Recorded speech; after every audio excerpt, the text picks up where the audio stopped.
Everyone, welcome back to FPL Fran. Today's video is going to be my Game Week 21 team selection. It's a game week where I have to be honest, completely, I'm a little bit undecided, and that just comes down to this period is quite important as we are approaching a lot of decision-making markers where I would say you're looking at outcomes for the blank Game Week in 29. You're looking at when the double falls on 24 and 25.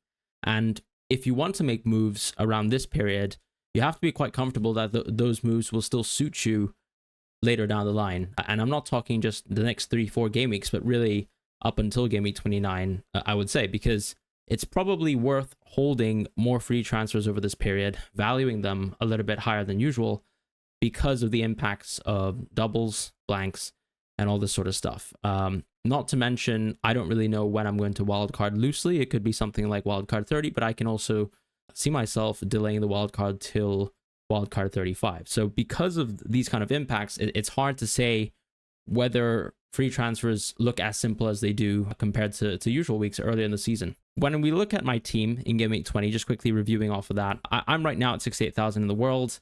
I think the sort of bonus calculations and things that changed somehow helped me get a little bit more rank than I thought I did. We're at 1,321 points.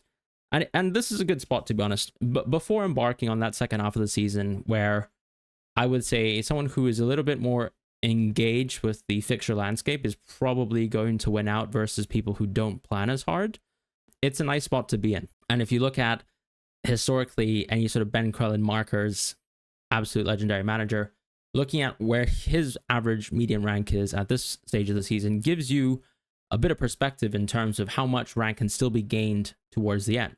And he's obviously someone who has very consistently finished within the top 10k. So it's a good marker to be where I'm at now, and I'm very comfortable with where I'm at. I had 77 points in Game Week 20. Let's just quickly recap the team. So Flecken is Flecken. I think a lot of people have sort of overemphasized how bad Flecken is, because when you look at the goalkeepers outside of, let's say, Cells, I don't think too many goalkeepers have really outperformed Flecken too much. And that's really including a game where he was very unfortunate to not come out with a clean sheet versus Brighton simply due to the injury sustained at around 30 minutes. So for all intents and purposes, I think Flecken has actually served me perfectly fine as a goalkeeper. Oddly, of course, I've lost 0.2 in value in both the Brentford goalkeepers, and that kind of sucks. But he still has some awful fixtures on the horizon, and I can't really see myself getting out of the Flecken business until we have the double, where I probably make a move towards another goalkeeper. And sometimes that's okay, because in FPL, one of the positives, I suppose, of owning a goalkeeper in bad games is it's not nearly as bad as owning a defender in a bad game, because you still have that avenue of being able to receive points with saves, and I guess in the worst case penalties, which is very, very small percentage and doesn't really matter. As far as the defense that I have, we still got lots of points with absolutely nobody. We had Hall and Munoz on the bench. Somehow I'm still losing versus Lewis Hall, and that's fair enough. Same with Munoz this week. With Trent, I'll talk about Trent briefly. I really don't think there's much to say about Trent. I think there's a bit of fear-mongering on the timeline. I couldn't care less about it. I think when you watch, let's say, the 45 minutes versus Tottenham in the Carabao Cup semi-final first leg, that's all that you really need to know about Trent. The sort of step up in quality that Trent does provide you, the attacking quality, and then he very much consolidated on that with the 60 minutes that he played in the FA Cup. It's also worth mentioning that Arne Slot had a very specific quote on Bradley mentioning that he felt coming back from injury that it was not fair, given that Liverpool missed the training session and had a delayed flight, I think, coming back from that game versus Tottenham in London, that Bradley was not probably in the best shape to actually start 2 games back to back with the amount of rest involved since he was coming back from injury. So I'm totally fine owning Trent. I don't see Trent really losing starts. It might be the case that he does eventually lose starts and we react then, but I'm not going to react now. And ultimately, he's going to be still one of the doublers in my team. He may not actually play, I guess, 2 fixtures, but I'm really not worried about Trent. I still think he's an absolutely quality player. He contributes more in attack than defense, and that always has been the case.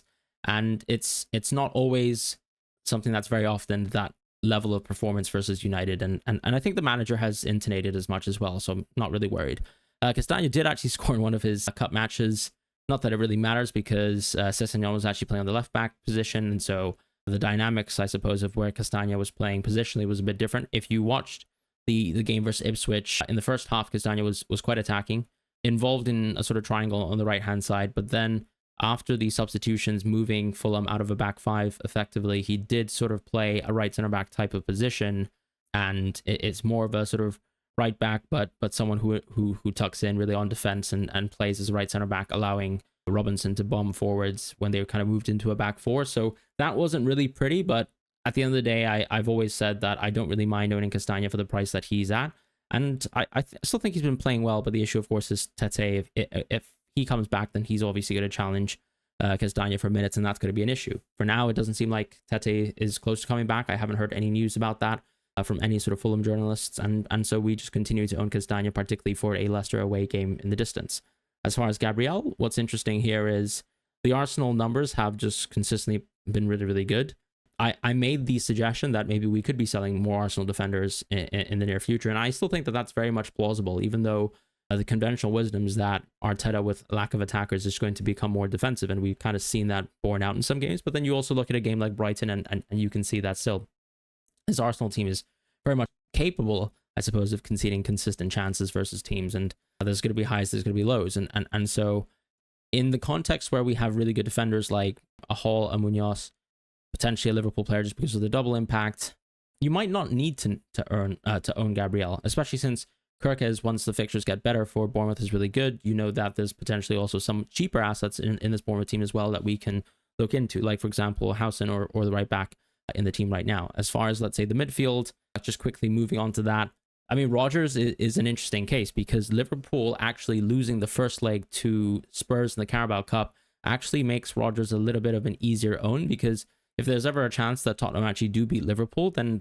we don't really need to even try very hard to navigate the blank game week on 29. The issue is, though, I think a lot of our decisions from an FPL point of view have to be made before that second Carabao Cup leg happens, and that is crucially the issue. So we might be investing into more Spurs players, we might be investing into more players from Arsenal potentially. If we look at Arsenal and they actually suddenly continue to perform well, despite I think some of the recent performances being a little bit flat, then who knows? We might have a different understanding of how to navigate the landscape, and if there's massive upsets, for example, in the second leg of the Carabao Cup, a lot of things can change. Like, for example, if suddenly Arsenal come back and beat Newcastle at St. James Park, which is unlikely, or if Spurs actually hold on to their 1-0 aggregate lead, which actually, as per the markets right now, is still unlikely, because it seems like Liverpool at Anfield is still more important than the lead that Spurs currently have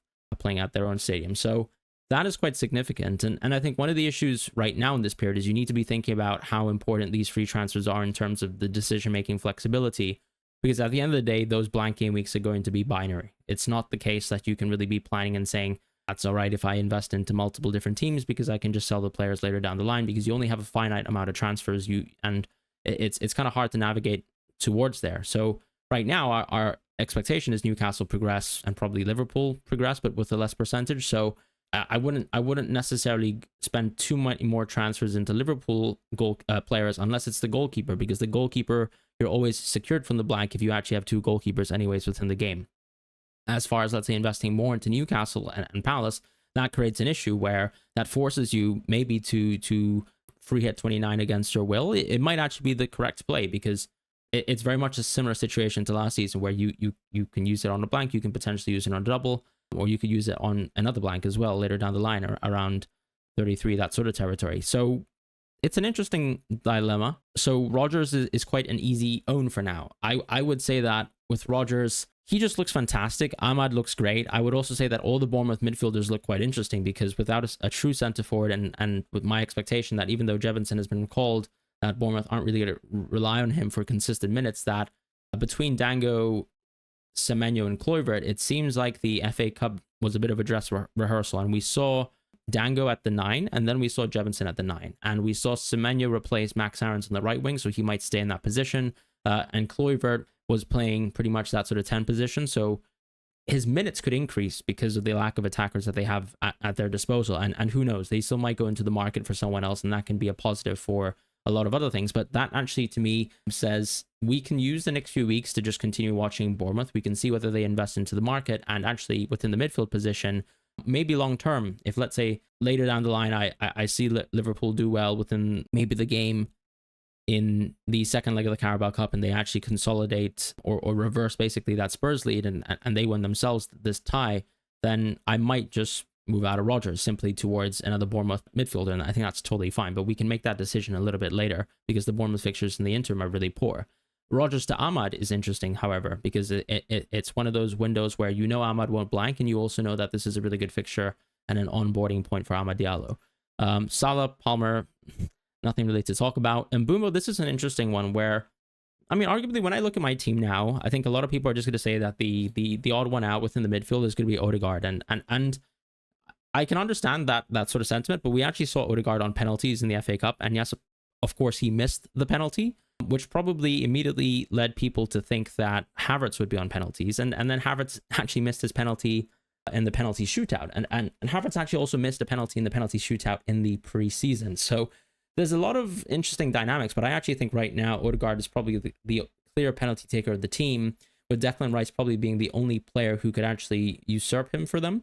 Declan Rice took his penalty nicely, but he doesn't have a traditionally great penalty record. We also saw Trossard miss in the Champions League, and he didn't choose to partake in the penalty shootout versus Man United, whereas Odegaard actually chose to, as the captain of the team, take his penalty first in the FA Cup shootout. And I think that's a positive, right? Seeing that he was able to rectify his mistake early in the game, not really because they actually lost the tie, but in the sense that he's got the confidence to be able to keep penalties while Saka's out. So I think Odegaard looks like the penalty taker, and the fixtures aren't bad for Arsenal, which is what we've been saying from a defensive or from an offensive point of view recently. So I also think he built plenty of chances, and yes, Havertz continues to miss a lot of these chances, but he's still capable of scoring. Havertz has still amassed a reasonable tally of goals this season, and I don't think that suddenly he's going to just continue to stop scoring for the rest of time. So Odegaard for me still looks like a really good pick, because a game like Tottenham home is really nice, whereas Mbeumo arguably has one good game versus Man City at home, and then actually two really mediocre ones back to back. And the question is always going to be who to go to Bruno from. Is it Odegaard? Is it Mbeumo? Or do I actually roll and I wait to bring Bruno into my team a little bit later? That's kind of the dilemma that I have for the midfield position. And I still think that I'm a little bit stumped about this. With Mbeumo, I have a lot of money tied up towards him, and I actually don't really want to sort of lose that, because I can see myself going back to Mbeumo in the future, and I think that kind of creates a bit of a, I suppose, deflationary impact on my team that I don't love. As far as, let's say, Odegaard, yeah, I can totally understand someone wanting to sell him because he's been blanking. He hasn't looked particularly interesting, but I feel like we got all the confirmation that we wanted from, let's say, that latest FA Cup game, that he's on penalties most likely still, and that he's still on all these kind of corner pieces with Nwaneri out of the team. So to me, that is a positive as an Odegaard owner, and I'm looking forward towards a game like Tottenham at home, and that's why it makes the decision to sell towards Bruno a little bit tougher, even though Bruno within the game versus Arsenal scored an open play with an absolute great goal. As far as the front line with João Pedro, Wood, and Isak, we have uncertainty around João Pedro and Isak, and unfortunately, I would say both managers are not very helpful when it comes to giving us information. It's probably also the case if you look at when the fixtures are coming out for Gameweek 21, with Brighton having a Thursday game, that we're not going to get news from Fabian, unfortunately, before the deadline. And that kind of creates a little bit of a dilemma with João Pedro, where I believe if you're on 7 attackers, you might actually be prompted to make a free transfer no matter what. Whereas in my case, I own someone like João Pedro, and I think because I have 2 attackers that I can bench, arguably this week, that it's not so much of an issue for myself in the interim, if I'm to trust that João Pedro's tweet saying that he's okay means that he'll be back soon.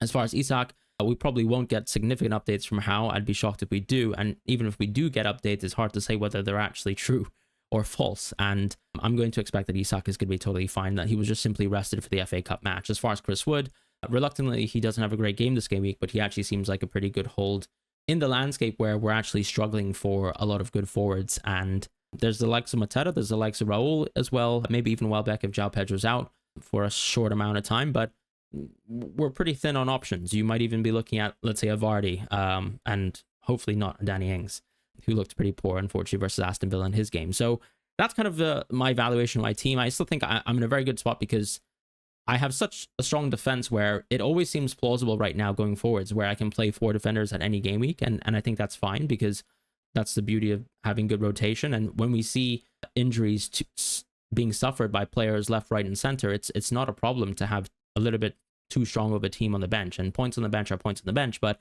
it doesn't mean that you can't maximize your team in the outfield in the interim. And I think I've been able to achieve that recently with some of the rank rises outside of the Palmer captaincy flop. So that's it for my team in terms of Game Week 20 review. Let's quickly jump into my Game Week 21 team selection. So with Game Week 21 here, I'd like to jump into using a lot of the 11-5 predictions, because the 11-5 predictions is something that has been absolutely fantastic. You can find them on his own website at 11-5.com. The predictions for this game week are that we have really good clean sheet odds for Arsenal as per usual, Liverpool a little bit less so, Newcastle very high, United very high, no surprise because it's Southampton at home, and reasonably decent for some other teams like, let's say, a Villa who are against Everton, or a Brighton who are against Ipswich. And shocking to kind of see that City is quite low and Palace probably isn't as high as I'd expect, but I think that just comes down to the away impacts of a lot of these games being taken into account by a model. And as I always like to say, home and away is so important in this game, and I pay a lot of respect to it. As far as, let's say, some of the goals, very, very high for Arsenal, very, very high for Newcastle, high for United as well. And so when we're looking at this, I think what's interesting when it comes back to my decision for the midfielder position is this Odegaard to Bruno move doesn't necessarily seem great. Whereas actually, if you look at the Brentford sort of implied goals versus Man City, it's still very, very low. And so that calls into question whether Mbeumo to Bruno is actually an interesting transfer if I don't care about the sort of money lost impact of that. My only issue, as I said, is that I do still see myself as a manager moving towards Mbeumo back in Game Week 24, and it'll feel a little bit bad moving into Mbeumo when I had him this whole time, particularly since I've already stuck through, I think, a lot of the poor fixtures, and we're so close to coming out of them. And this is probably the last game week where I get to make that decision, since teams like Arsenal and teams like, let's say, United, for example, don't have such a cream game, I would say, in Game Week 21. So that's kind of my thoughts right now. A lot of both teams to score type of games, I would say, this game week, if I'm being honest, when I'm looking at games like Chelsea and Bournemouth, etc. The three one-sided games I'd say would be maybe Arsenal, Newcastle, and United. And I think the rest are actually quite interesting, especially even, let's say, that Liverpool versus Nottingham Forest tie. It's very well suited to Nottingham Forest, given that they're at home and they've already had a good performance really versus Liverpool this season that Arne Slot continues to mention and reference within his own pressers. So that's kind of a little bit of an evaluation of the fixtures. And for that reason, of course, just using the implied clean sheet odds, it makes a lot of sense for me to play a back four this week. And that's because if you look at some of my attackers like Chris Wood and Morgan Rogers, they just don't have great games. And so more so in the context that Everton actually have really good clean sheet odds, but they're under a new manager, however, who is probably also quite defensive in Devin Moyes. So I will be playing Flecken. He will be at home at least. Hopefully he can make a few saves. Not expecting a clean sheet at all. Hall, Trent, Gabriel, Munoz all being played here. They all have great games. Munoz less so in terms of clean sheet odds, but he's probably the most prominent attacker in my team outside of Trent. In the midfield position, I will be playing and planning to roll, to be honest. I will be going for Odegaard, Palmer, Salah, and Mbeumo. One thing I will say is that this Odegaard to Bruno decision is something that I am actually leaning towards, and we'll talk about that basically in I guess, the second iteration of my team selection. But I do think that playing Odegaard is very sensible still versus Tottenham, and I don't really mind playing him. Yes, of course, Bruno just simply has a better game, but it's also a question of whether I really want to use the transfer now, or whether I want to roll the transfer and actually be able to make a little bit more of a sensible or better decision over the next few game weeks, particularly when we get, let's say, information around when the double falls, and if I'm supposed to make a move over an Everton player or not. And it goes back to what I said in my transfer plans video, where if the double falls on 25, then suddenly that Everton fixture looks a lot worse. Whereas if the double falls on 24, the Everton fixture looks a lot better. And suddenly I'm actually probably incentivized to make a transfer on 24 for an Everton player. Whereas maybe if it was on 25, I just ignore Everton altogether. As far as the front line, I'll be playing João Pedro and Isak. I will be playing João Pedro. I'm expecting João Pedro to play, so it's quite important to how I order my bench this week. The order of my bench is going to be Rogers first, then Wood, then Castagna. I think it's just a case of just playing the fixtures here. I think Everton's still, much worse of a team compared to Liverpool, even though it's an away fixture. And Rogers has looked really, really good as of late, so no complaints there. Hopefully, I suppose the removal of Sean Dyche will actually mean Everton are a little bit less defensive compared to usual, although I can't imagine that will change too much. But yeah, nice to sort of have Rogers first bench as usual. Probably will Hall, and then Wood and Castagna in that order. even though I probably would have actually wanted to play Castagna if, let's say, Potter wasn't in charge. However, there's quite a few significant injuries that West Ham have suffered. One in the front line position with Fulkrug, and then Somerville as well. And so it probably actually looks even better right now owning a Fulham defender, especially if you really were reluctant to, let's say, play Robinson this week. I actually think it could be quite interesting because ultimately you're expecting Danny Ings to play, maybe someone like Luis Guillermo to play, and it's going to be a pretty subpar offense for West Ham, even though they are at home. And yeah, that's my team. Captaincy this week, I think, is probably the biggest question. A lot of people will be looking at captaincy and probably thinking about going for Salah, and I think that's totally fine. I personally still see that Nottingham Forest away game is really poor.